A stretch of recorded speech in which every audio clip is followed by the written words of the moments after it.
benefits. Call 1-800-803-5090.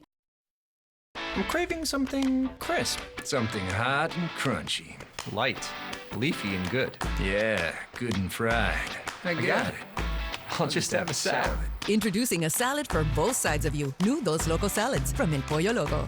Every day, KTLA 5 reports to you, to all of Southern California. We are LA's very own. I mean, it's been really hard for us to get tests, actually. Like, there's no tests available pretty much anywhere. Right now at 5, fears and frustrations tonight as many brave long lines for COVID testing. California and the country in the midst of another winter surge fueled by an overwhelming Omicron outbreak. What you need to know and why your face mask might not fend off infection. Was incubated on a ventilator. My kids were screaming. We were just all screaming. Lucky to be alive, he spent 100 days fighting for his life in the hospital. Now, only on 5, one man's life-changing clash with COVID and a warning from this COVID warrior. She died in my arms, and there was nothing I could do. The greatest pains and most profound pains that any human being can imagine. Their 14-year-old daughter was killed by a stray bullet during an LAPD shooting at a department store. What her heartbroken family is demanding tonight. The News at 5 starts right now.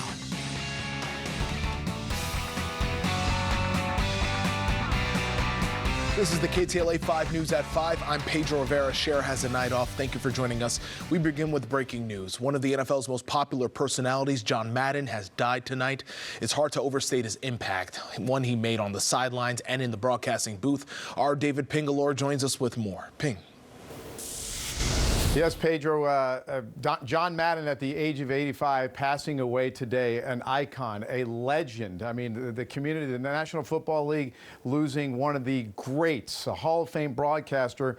And while he did win a Super Bowl during an extremely successful run as the Raiders head coach back in the 70s, his status didn't become legendary until later when he moved into broadcasting. Madden elevated the role of analyst as no one before him ever had, with his bombastic energy and energetic style, transforming the booth and himself into part of the game, arguably just as important as the players themselves. Having never played a down in the NFL, Madden found his calling in coaching, coming to early prominence back in 1969 when the 32-year-old took over as the Oakland Raiders head coach. At that time, the youngest head coach in NFL history. In 10 years, his Raiders teams never finished under 500 and won their first Super Bowl over the Vikings in 1977.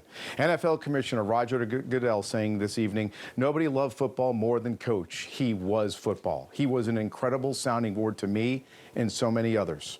There will never be another John Madden, and we'll be forever indebted to him for all he did to make football in the NFL what it is today. After he retired from broadcasting, Madden continued to be one of the league's major personalities and ambassadors, all behind the success of his popular yearly video game, Madden NFL, which continues to be a staple for fans to this day. I'll have much more reaction in sports later this hour. Pedro? Yeah, Ping, that's how I grew up, is playing those video games with John Madden. So popular. Thank you so much.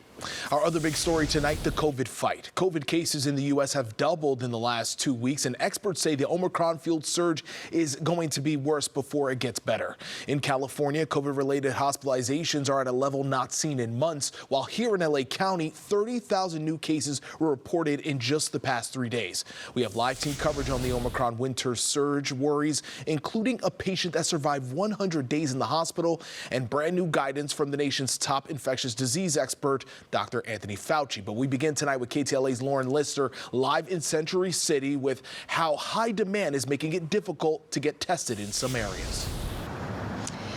Yeah, Pedro, here some of the last appointments of the day are filing in. They have limited this site to appointments only because the neighbors were complaining so much about the lines. LA County officials report a surge in COVID transmission, and while the hope is that Omicron symptoms are more mild, they say hospitalizations are increasing up 30% over the last week, an increase they call alarming. And as we've been speaking to people here, some are telling us what others have been saying for days, that it is still a struggle to get tested.